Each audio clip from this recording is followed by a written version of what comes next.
اللہ سے محبت رکھتے ہیں۔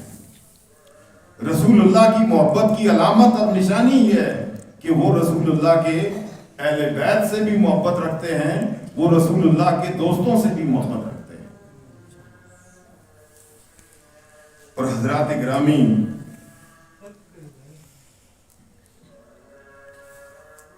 حضرت علی رضی اللہ تعالیٰ عنہ کو یہ فضیلت بھی حاصل ہے کہ آپ نے سب سے پہلے اسلام قبول کیا، سب سے پہلے اسلام قبول کیا،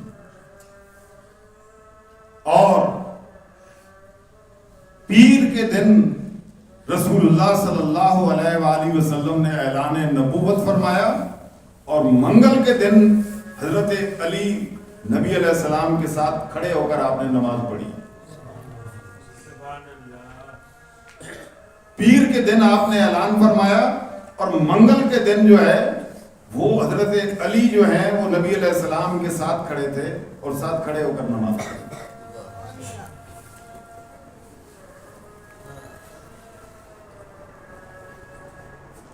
اور پھر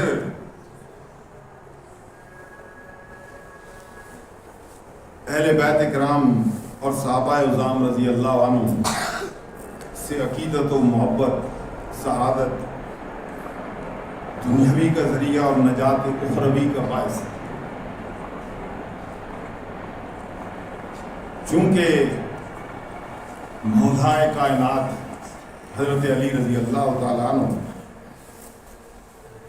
اہل بیت ہونے کے شرف سے بھی مشرف ہیں اور صحابیت کے اعزاز سے بھی معزز ہیں، اس لیے آپ سے دو جہتوں سے محبت کی جائے۔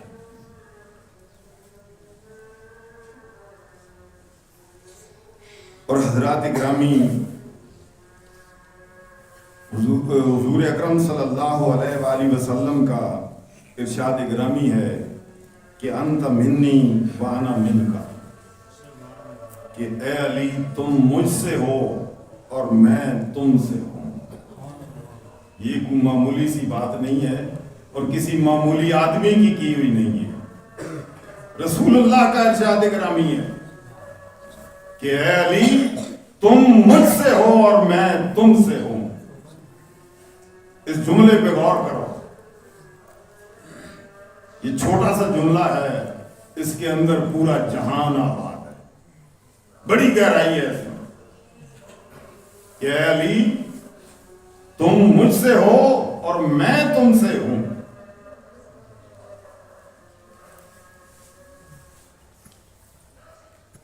اور حضرات گرامی، حضرت علی رضی اللہ تعالیٰ عنہ کو اللہ تعالیٰ نے بڑی شان، بڑا مرتبہ عطا فرمایا، اور جس کی شان بڑی ہوتی ہے، جس کا مرتبہ بلند ہوتا ہے، اس کے دشمن بھی زیادہ ہوتے ہیں، اس کے مخالف بھی زیادہ ہوتے ہیں، اس سے بغض رکھنے والے بھی بہت سارے ہوتے ہیں۔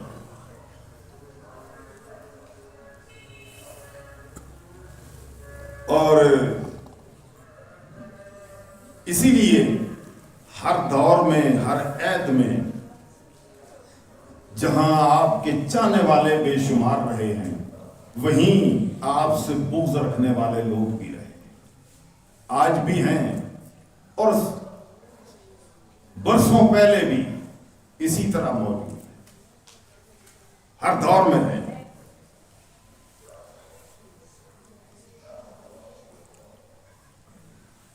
اور پھر نبی علیہ الصلوۃ والسلام نے حضرت علی مرتضیٰ رضی اللہ تعالیٰ عنہ سے ارشاد فرمایا کہ اے علی تم سے محبت کرنے والا مجھ سے محبت کرنے والا ہے، اور تم سے بغض رکھنے والا مجھ سے بغض رکھنے والا ہے۔ اب جس میں یہ مجال ہے، جتنی ہمت ہے کسی میں کہ وہ علی سے بغض رکھنا چاہتا ہے تو رکھے۔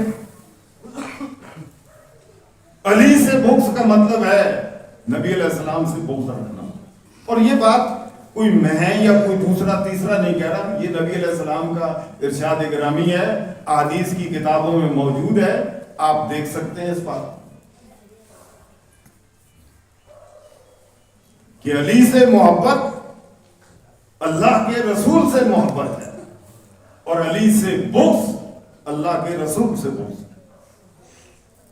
اتنے واضح الفاظ میں یہ بات کہہ دی گئی، لیکن پھر بھی جو دشمنان علی ہیں ان کو یہ بات سمجھ نہیں آتی، اتنی واضح بات ہے.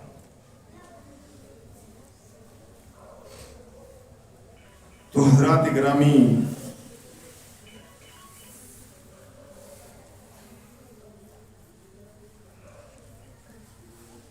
حضرت علی رضی اللہ تعالیٰ عنہ سے محبت جو ہے وہ ایمان کی نشانی ہے، اور ان سے بغض جو ہے وہ کفر کی علامت ہے. کیونکہ ان سے بغض ہے تو رسول اللہ سے بغض ہے، اور جس کو رسول اللہ سے بغض ہے وہ کہے گا مسلمان، وہ کیسے مسلمان ہو؟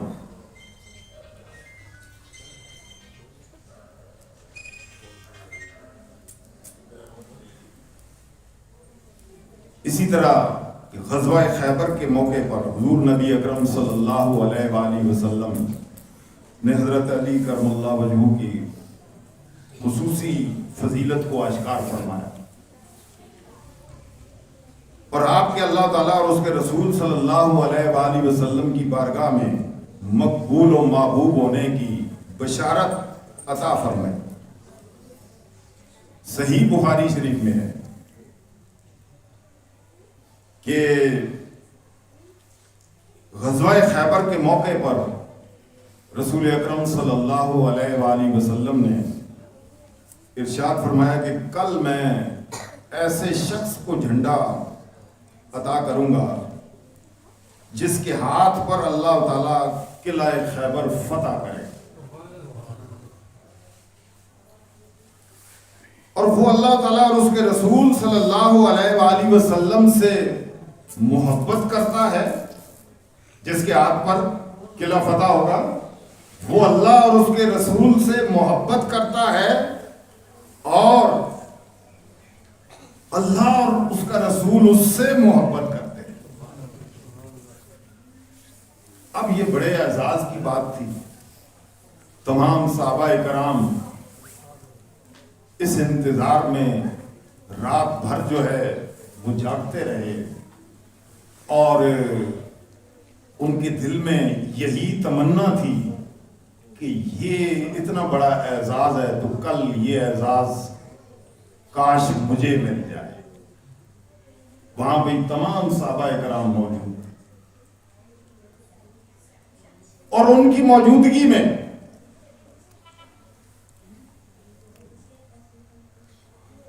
جب صبح ہوئی تو ہر ایک بارگاہ نبی میں اس امید کے ساتھ حاضر ہوا کہ جھنڈا انہیں عطا ہوگا. تو حضور اکرم صلی اللہ علیہ وآلہ وسلم نے فرمایا کہ علی کہاں؟ تو عرض کیا کہ کسی صحابی نے کہا کہ وہ ان کو آشوب چشم ہے، ان کی آنکھیں دکھ رہی ہیں، اس لیے وہ یہاں حاضر نہیں ہے. تو آپ نے حکم فرمایا کہ ان کو بلایا. تو وہ جب حاضر ہوئے تو آپ نے اپنا لحاف دہن ان کی آنکھوں پہ لگایا، تو ان کی آنکھیں ایسی ٹھیک ہو گئیں اسی وقت کہ جیسے کبھی ان کو کوئی تکلیف تھی ہی نہیں. اور پھر اس کے بعد جو ہے آپ کو پرچم اسلام عطا فرمایا. چنانچہ اللہ تعالیٰ نے ان کے ہاتھ پر خیبر فتح کر دیا. وہ قلعہ خیبر جو کئی دنوں سے صحابہ کرام، مختلف صحابہ کرام لگے ہوئے تھے اور انہوں نے کئی حملے بھی کیے، لیکن وہ فتح نہ کر سکے، وہ فتح نہیں ہوئی. لیکن اس رات کو رسول اللہ نے فرمایا کہ صبح میں اس کو علم دوں گا کہ جو اللہ اور اس کے رسول سے محبت کرتا ہے اور اللہ اور اس کا رسول اس سے محبت کرتا ہے. تو یہ بڑے اعزاز کی بات، بڑی عزت کی بات تھی. اور پھر رسول اللہ نے حضرت علی کو وہ جھنڈا عطا فرمایا اور آپ کے ہاتھوں وہ قلعہ فتح ہوا کہ اس کا جو دروازہ تھا اس دروازے کو آپ نے ہاتھوں پہ اٹھا لیا، اکھاڑ کے اس کو ہاتھوں پہ اٹھایا، اور اسی دروازے کو بعد میں 40 صحابہ نے مل کر اٹھایا. جس کو آپ نے اکیلے ایسے جو ہے نا سر پہ بلند کر لیا، اس کو بعد میں 40 صحابہ نے مل کر اٹھایا. اتنا وزنی وہ دروازہ تھا. اور ان کو شیر خدا کہتے ہیں، تو یہ اللہ کے شیر ہیں اور قوت بھی اللہ کی دی ہوئی ہے. تو پھر جب اللہ کی دی ہوئی قوت آدمی کے پاس ہو، طاقت موجود ہو اور نبی علیہ السلام کا حکم موجود ہو، تو پھر کیسے فتح نہیں ہوگا. اور ان کے لیے وہ دروازے کا وزنی ہونا کیا معنی رکھتا ہے، کیا حیثیت رکھتا ہے. تو حضرات گرامی،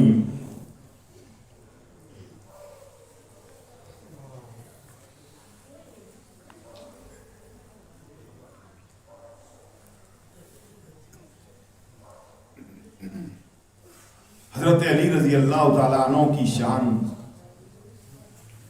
اتنی بلند ہے، اتنی بالا ہے، اور اس قدر آپ کی شان کے اندر روایات موجود ہیں کہ ان کو اس مختصر سے وقت میں بیان کرنا بھی ناممکن ہے. آپ کی شان کو بیان کرنے کے لیے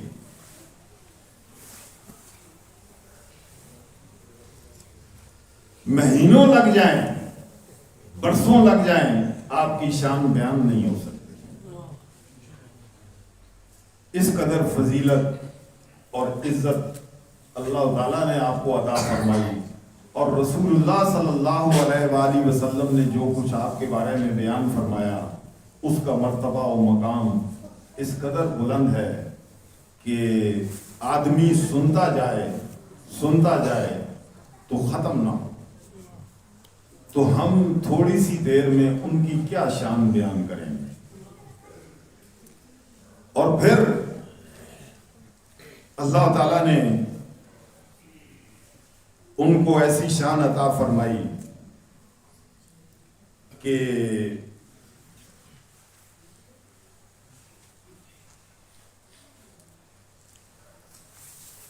جن خصائص و کمالات سے اللہ تعالیٰ نے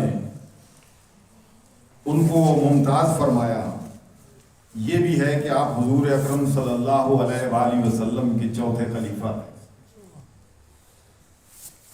اور آپ کو عشرہ مبشرہ میں ہونے کا بھی اعزاز حاصل ہے کہ وہ 10 صحابہ جن کو جنتی ہونے کی بشارت رسول اللہ نے فرمائی، ان میں بھی آپ موجود.